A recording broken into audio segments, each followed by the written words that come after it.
and I walked out onto a path, and the entire forest floor was covered with blooming spring flowers. They're shutting down vibrant Catholic communities full of young families. You give me one reason for why they would do that if they're not euthanizing the Catholic Church.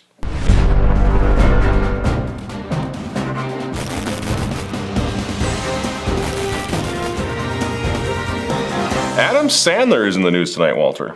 Oh, yeah? Fantastic, yeah. He's got a parenting tip with which I wholeheartedly agree. You heard that right. I agree with the actor-comedian who achieved megastar status on Saturday Night Live a long time ago. But first, a little bit of shop talk. If you're sick and tired of those ads popping up every 30 seconds on our show over at YouTube, please do yourself a favor. Watch our show on our ads-free, independent platform, remnant-tv.com, and tell your friends.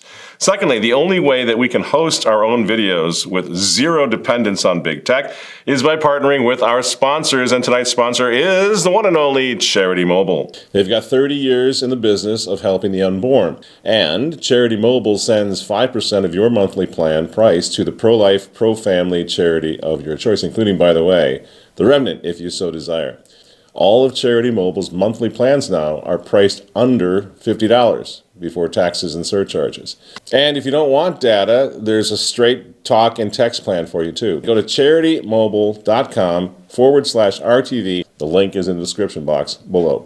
Now we're going to get to the Adam Sandler comments, the controversial comments, in a moment. But first, a little setup. At the Catholic Identity Conference last week, I had the honor to have dinner with Liz Wheeler before she went out and presented a truly excellent Friday night keynote address at the CIC.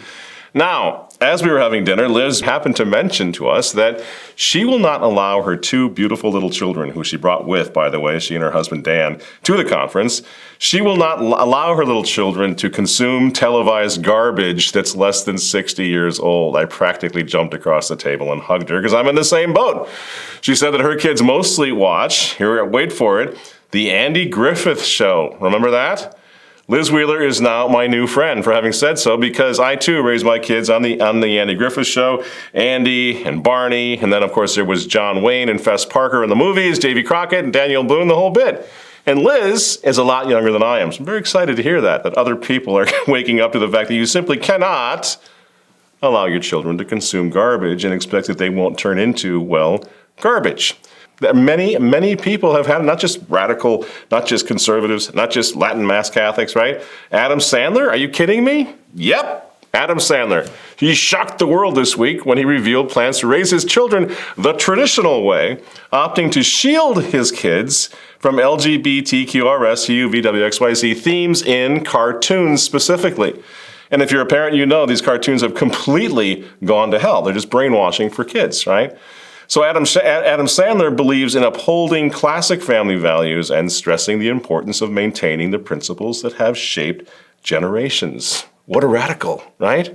And now Adam Sandler is more Catholic than lots of Catholics, including the Catholic Bishops' Conference of Germany.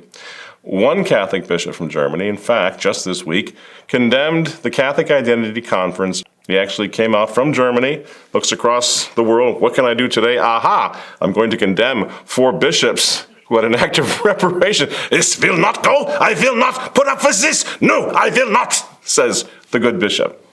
Here's what he's objecting to, by the way. In the name of the Father, and the Son, and the Holy Spirit. Act of reparation for the desecration of the Jubilee year and St. Peter's Basilica by LGBTQ activists. Most Holy Trinity, Father, Son, and Holy Spirit, mercifully look upon us, poor sinners, who offer to your divine majesty this act of reparation for the abomination perpetrated in the eternal city during this Jubilee year. So, this clown is the auxiliary Bishop Ludger Scheppers, German Bishop Conference's representative for, wait for it, queer pastoral care. I kid you not. So I say, mission accomplished. This guy needs anger management therapy, obviously. But on the other hand, I have long maintained, he's not the only one. I have long maintained, sitting right down here, that blood is going to flow in the aisles before these people are through scourging the bride of Christ and anyone that stands up for her, right? I mean, go ahead, I'll put the link down below. Read the report from the Catholic Herald and see for yourself. You tell me how long before these angry little men in muumuus will be reporting faithful Catholics to the Gestapo of the EU, claiming that we're the ones who've left the church. We're the ones who are not entitled to use the word Catholic. We're the ones that need to be re-educated and permanently silenced. That's what they want. That's what they're doing. And it's not just Latin Mass trads that they hate. And they are haters. They truly hate anyone who stands up for the teachings of the church, right? But this same apostate bishop in Germany went after Cardinal Muller a few months ago, and for the very same thing. We'll throw a little bit up on the screen. You can see for yourself. There he is. Had to go after Cardinal Muller. And now this same weirdo, is going after the Catholic Identity Conference, and I think that's wonderful, because obviously I told you last week, the Catholic Identity Conference, specifically that reparation prayer, that act of reparation, went viral. It was a shot heard all around the world, and I'm thrilled, and I'm so excited that this clown in Germany thought to condemn it and spelled the names right. So we're on his list. Good. I'm glad. And here he is, by the way. Walter will throw a picture up of the good bishop on the screen. And the guy next to him, well, that's his sacristan. That's his sacristan, Kevin Hallweg. Now, Kevin organizes liturgical celebrations in the Archdiocese of Munich. Kevin does. Old Kev here is a 29-year-old church employee and is currently engaged into his same-sex partner. Well, isn't that a shock? Now, last year, Kevin was interviewed by something called DW in Germany, where he explained that he is part of the German bishop's outreach to, quote, people who have been driven away from the church for decades and centuries, says young Kev. Not only decades, but even centuries. Been driven away from this intolerant, hateful Catholic Church. I say, you know what? There's a perfectly good Lutheran church full of gay people and gay bishops, and, Kev and this bishop, go to that Lutheran church. It's right there in your own country, and get the hell out of ours, because you just simply don't belong, right? If you don't like the rules, you don't like the moral theology, you don't like the catechism, join the Lutherans. What's the problem? But see, there's no satisfying these people, because they're actually activists, and that's, of course, the whole point. Clever Kev isn't satisfied with Germany's queer pastoral care programs. No siree, Bob. Kev, you know what? I'll say this for Kev in reading through this story. Kev is much more honest than a lot of gay activists, like, for example, Father Jimmy Martin. Much more honest. Kev gets right to the point, right to the heart of the matter. According to Kev, what needs to change is the Catechism's prohibition of homosexual acts. Finally, they're getting around to admitting what it's been about all along. It's not about people who are drawn to it, but they're just trying to be loved by other people, but they're not engaging in any of the acts. It's not about that. No, it's the acts that this has always been about. It's the Catechism's prohibition of the homosexual activity that this has always been around. The homosexual act remains a sin. This is Kevin, quote, the homosexual act remains a sin. Nothing has changed, whines Kevin. For Kevin, the church needs to move much further, I'm quoting, much further, and must, get this, according to Kevin, the church must take a stand against those within the Catholic Church who have, quote, right-wing extremist views and demonstrate hatred of LGBTQ plus life, end quote. You know who he's talking about, right? You, your kids, talking about us. The church needs to take a stand. It needs to stand against haters like us. And what's our crime? Well, we still accept the church's 2,000-year-old Bible-based infallible teachings on things like sodomy. That's our problem. That sodomy is a mortal sin, according to the Catechism of the Catholic Church. This is the problem. This is what makes us haters, following the rules of our own church. And these guys, like in Germany and Father Jimmy, they want all of that to change, right? They're just a little bit more honest over there in Deutschland. They want to change the Bible. They want to change the Catechism. They want to change what you and I think and believe, right? Which is exactly why old Kevin's bishop then took it upon himself, incredibly, to attack our conference, to attack the Catholic Identity Conference, to attack 4 bishops who on their knees are praying the rosary in reparation for an abomination that took place in Rome recently. It doesn't matter. 4 bishops, he doesn't care. He's a woke bishop. He'll tell them exactly where they can get off, right? So look out, Adam Sandler and anybody else, look out. We got goose-stepping Catholic stormtroopers who don't like how you think. And we all know where that ended the last time around, right? In Germany especially. So nobody's safe, right, Jimmy Martin? I mean, that's what you're thinking. You're all coming, right? You're coming for us, aren't you? Aren't you? That's the game plan here. These are your people, right, Father Jimmy? These angry dudes in Germany are the point of your synodal spear, right, Jimmy? Why won't you just admit it? That's what you want, isn't it? Friends, we all know what's going on here, and we have all along. This is synodality. It's all about, synodality is all about greenlighting what? Greenlighting sodomy, about this, about what's happening. That's why the German church, the German bishops, where synodality was pioneered, that's why they're coming after things like the Catholic Identity Conference way across the ocean over in Pittsburgh, PA. It's all about sodomitical acts now. It's all about sodomitical acts, changing that particular moral teaching in the Catechism, as I explained 3 years ago. It's all about sodomy. Yes, it is.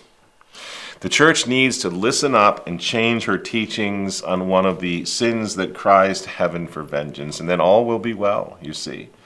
This is what synodality is all about. The last thing, the last line in the sand that separates the Catholic Church from nearly every other organization in the world. If you want to be a globalist player, you have to remove the stigma attached to homosexual acts. And that, dear friends, is what the Synod on Synodality is going to do. That was then, and now they're just coming right out of the closet, if you'll forgive the pun. These culture of death warriors inside the Catholic Church are walking, talking, breathing proofs of 2 things. First, that the synodal church is not only a joke, it's also a bald-faced lie. So let's just be honest about that. And secondly, the reason these apostates hate the Latin Mass and the folks who attend the Latin Mass, and yes, I do mean hate. You want to see hate? Look at these guys. Look at their reaction. Look what they're doing to families, to children, to young people who are simply trying to go to Mass. If that doesn't constitute hate, I don't know what does. Just shut them down, cast them out, tell them to get the hell out of here. That's what they're doing to young Catholic families, to kids. That's hatred. That's real hate. You know why they're doing that?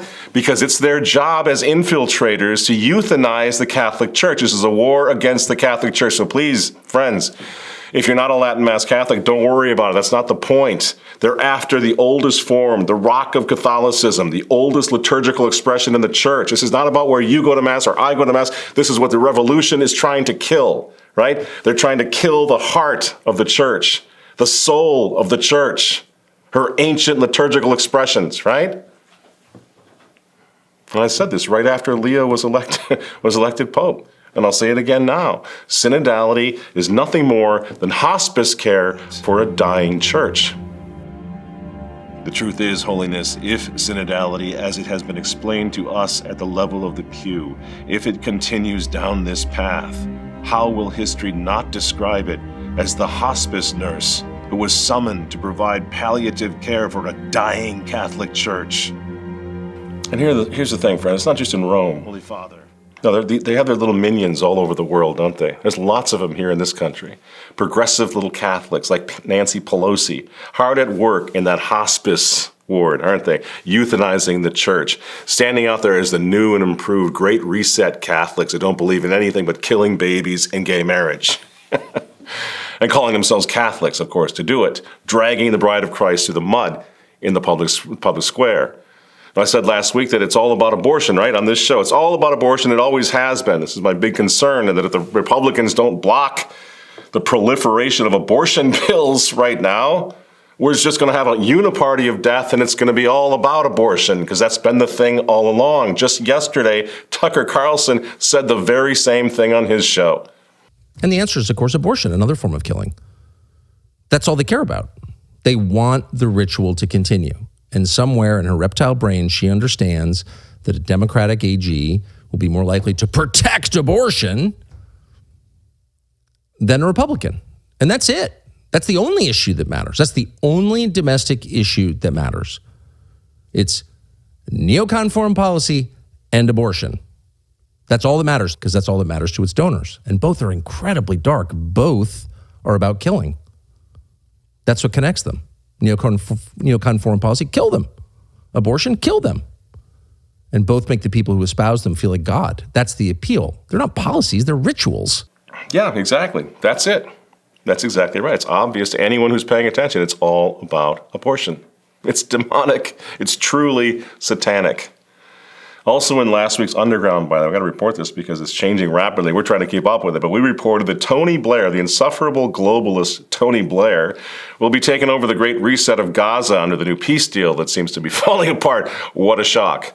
But that was the plan. Tony was the guy that had the brainchild to reset Gaza in the image and likeness of the New World Order and a smart city and all of that, right? It looks like maybe there was enough pushback against this insufferable globalist boob to stop all that, right? Which is good, because this is the whole point of why we speak out, whether we're speaking out against the appointment of Supich to a cushy little Vatican position, whether we're speaking out about what's going on in the Vatican, we're speaking out what's going on in the White House. We are not just content creators. We're not fanboys. We're trying to influence things. We're trying to bring about change. We're trying to put pressure on these people, on these individuals, on these organizations, on the Vatican, on the White House, everywhere that we possibly can.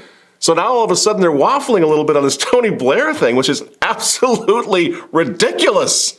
They were going to use this clown, Tony Blair. Why Donald Trump is working with Tony Blair at all is anyone's guess. Check this guy out. The Board of Peace, which will be headed and chaired by President Donald J. Trump, with other members and heads of state to be announced, including former Prime Minister Tony Blair. This body will set the framework and handle the funding for the redevelopment of Gaza. This body will call on best international standards to create modern and efficient governance that serves the people of Gaza and it's conducive to attracting investment. All right, let's break that down in plain English. So Tony Blair is the guy that is marching in the digital ID into the UK. He's heavily involved in the WEF. He was slated for potentially taking over for Klaus Schwab. The crucial thing will be how Gaza is governed afterwards. There are a lot of different scenarios that people put forward. No one is going to put money back into Gaza unless there's some stable framework for the future. Hamas cannot control Gaza. He's very, very big on spying on everybody. Spy on everybody, see what everybody's doing, and then we can control everybody. That's his big, what he's into. Digital ID, facial recognition, body cams, CCTVs, a command center, crime patterns, data, fingerprint matches, smarter tools. Change is inevitable. Okay, in case you missed it, Walter, just back that up and look where Tony's laying. There you go. There's where he's laying it out. The World Economic Forum, the WEF. He's a Klaus Schwab guy. You get it? And the thing is, this is what all along we've been saying, this liaison. We did the Catacombs Pact a few years ago, which directly connects Klaus Schwab, the World Economic Forum, to Vatican II, to Helder Camara, to one of the bishops, the guy who co-wrote Gaudium et Spes at Vatican II, right? It's all connected, friends.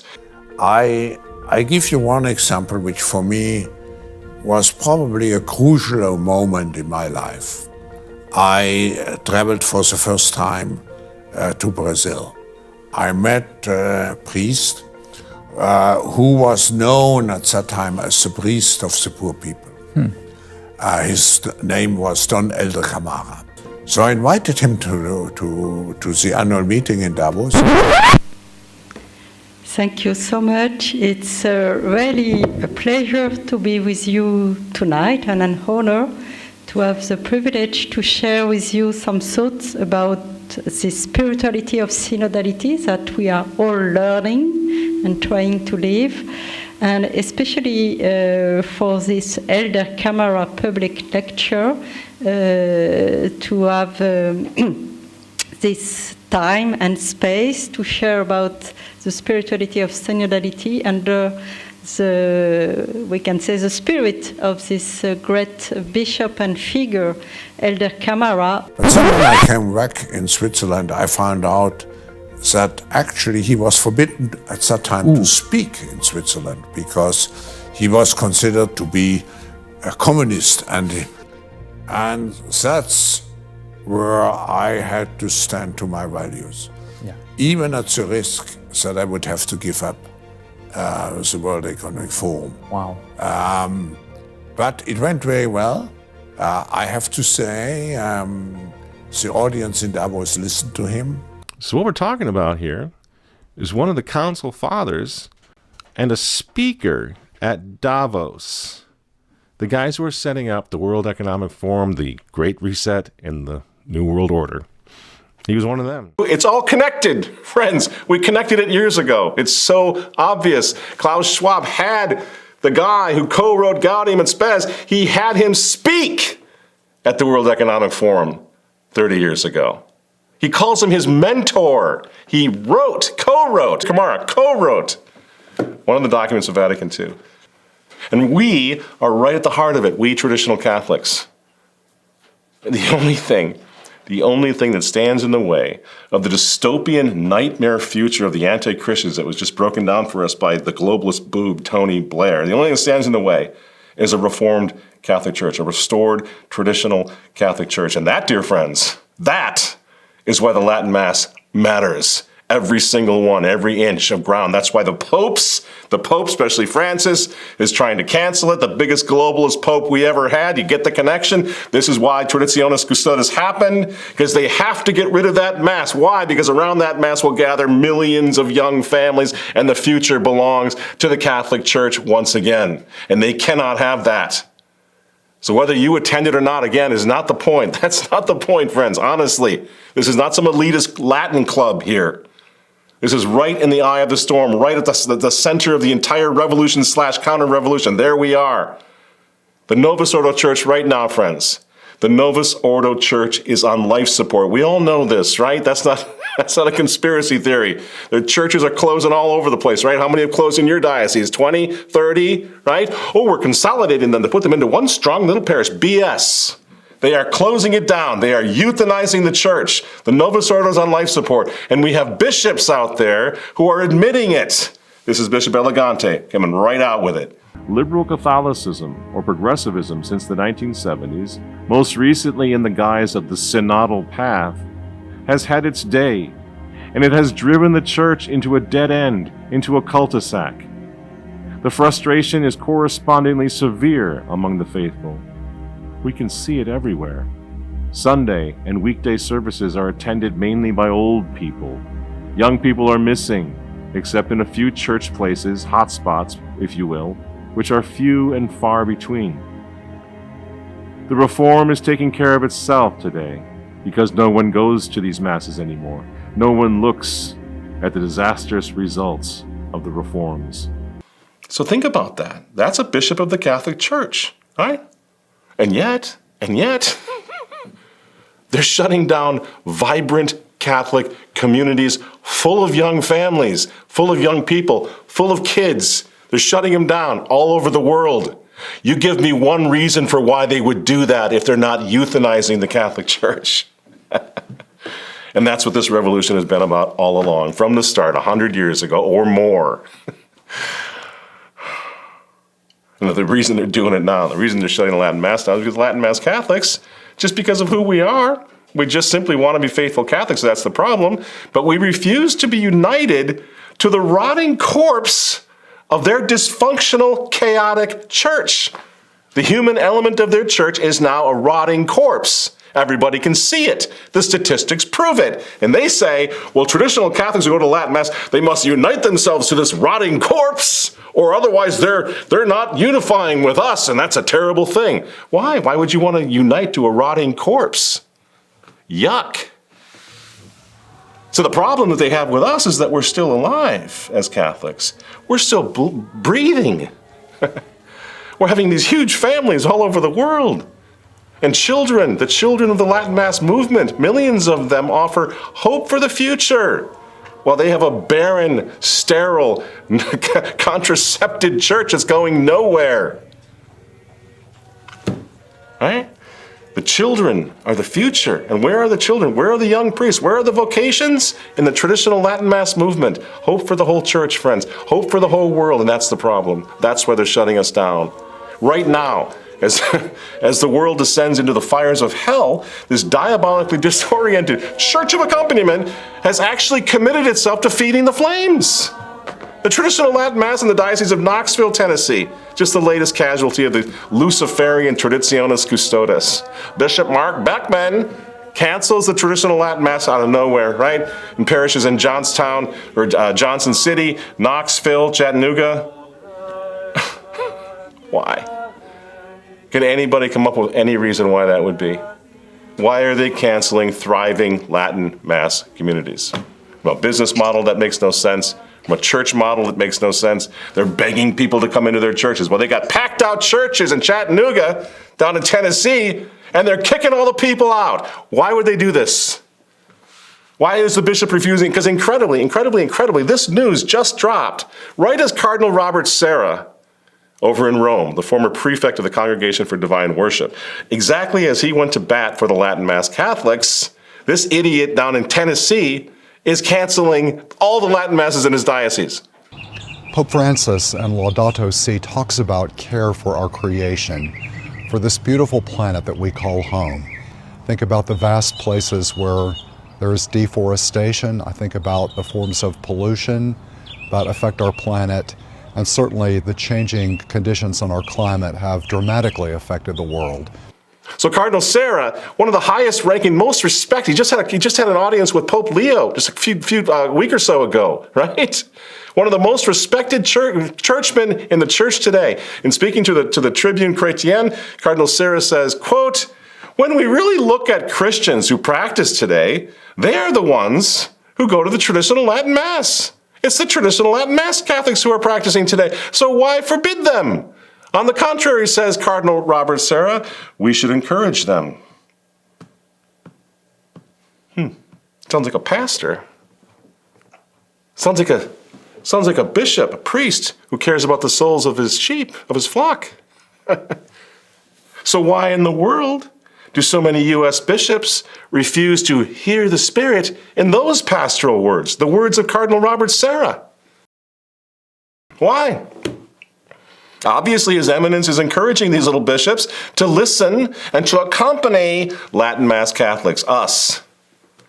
But the bishops manifest an intolerant closed-mindedness, even in the face of Robert Serra, preferring instead to remain committed to an ideological rigorism that actually is a rigorism that leaves no room for the Spirit that they keep talking about.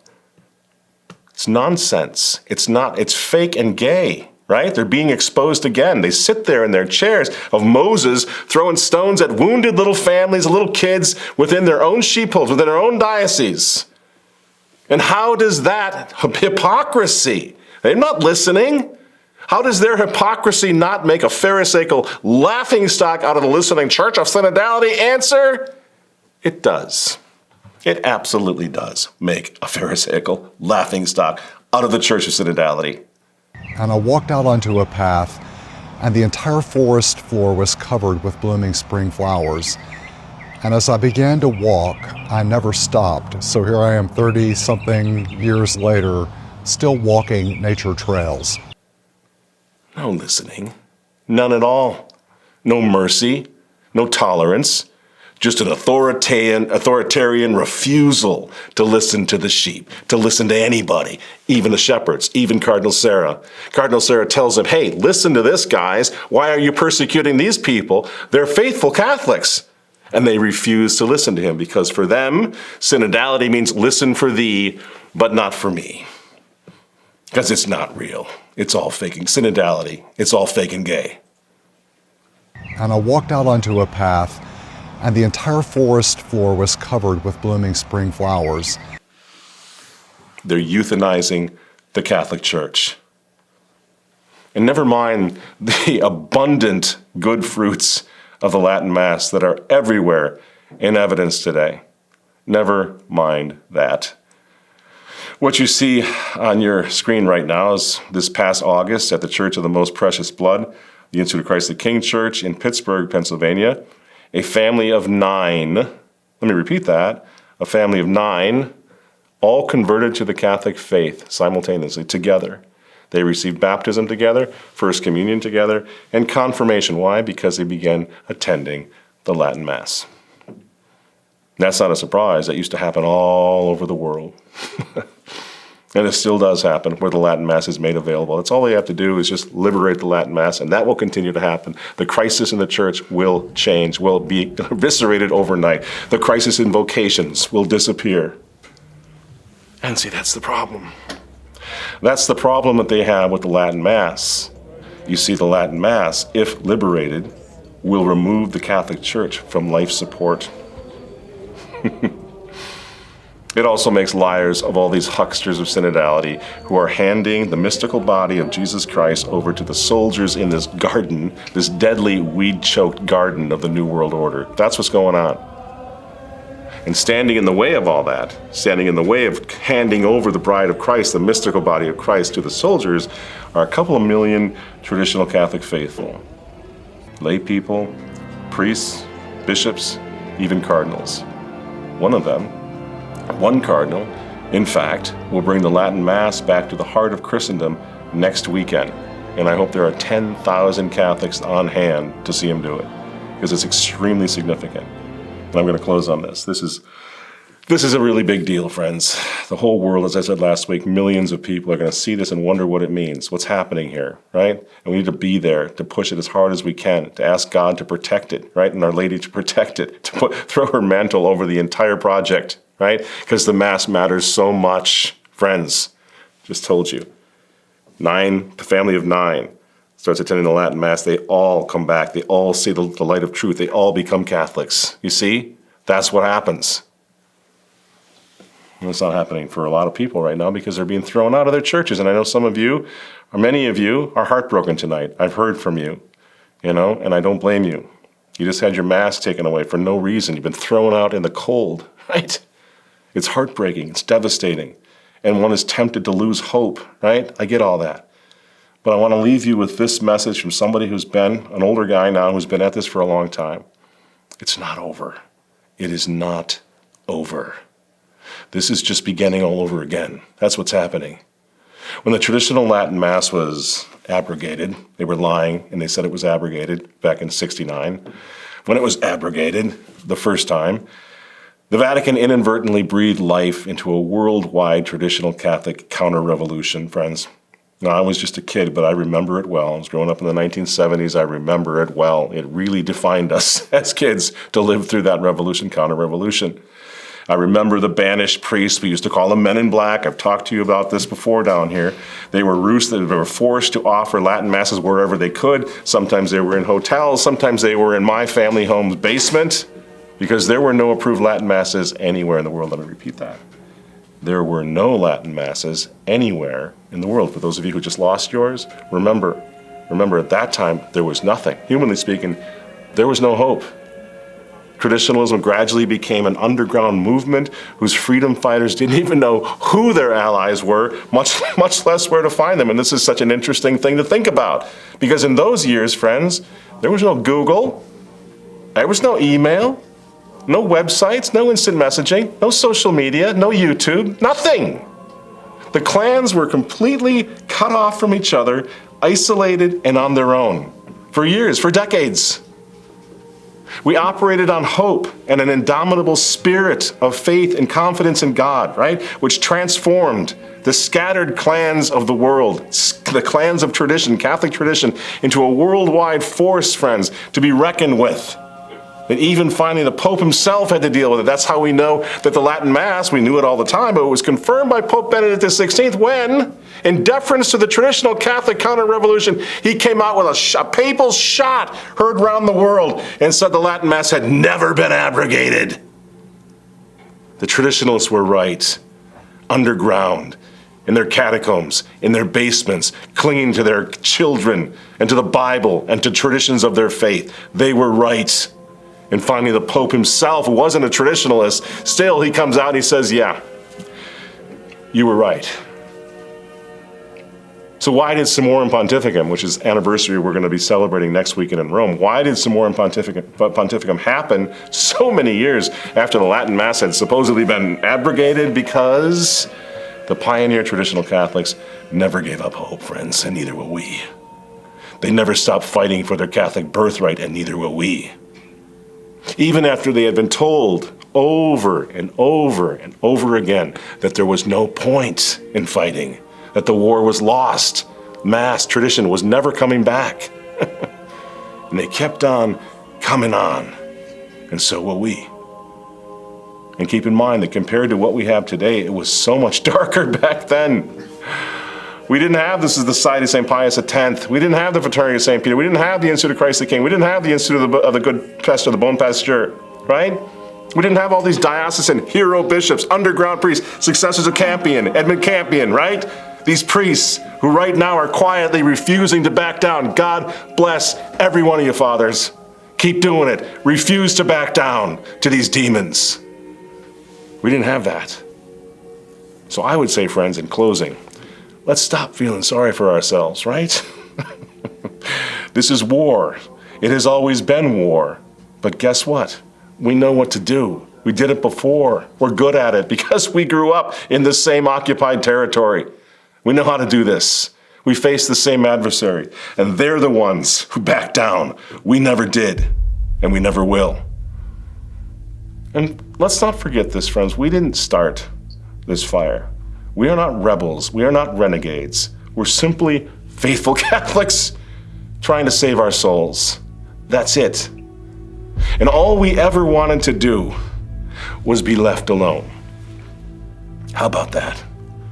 That's all we ever wanted. Just leave us alone to work out the details of our salvation. Please, Your Excellencies, Your Holiness, could you do that for us? Just leave us alone.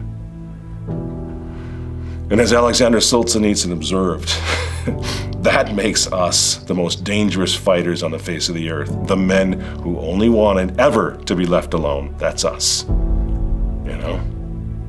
Because those men who wanted to be left alone, says Solzhenitsyn, they fight with unholy vengeance against those who murdered their former lives. They fight with a drive that cannot be fathomed by those who are merely play-acting at politics and terror, end quote, Alexander Solzhenitsyn. So friends, if the revolution really wants a war, let's go out and give them one. We'll see you next week in Rome. Guess what? We're bringing God with us.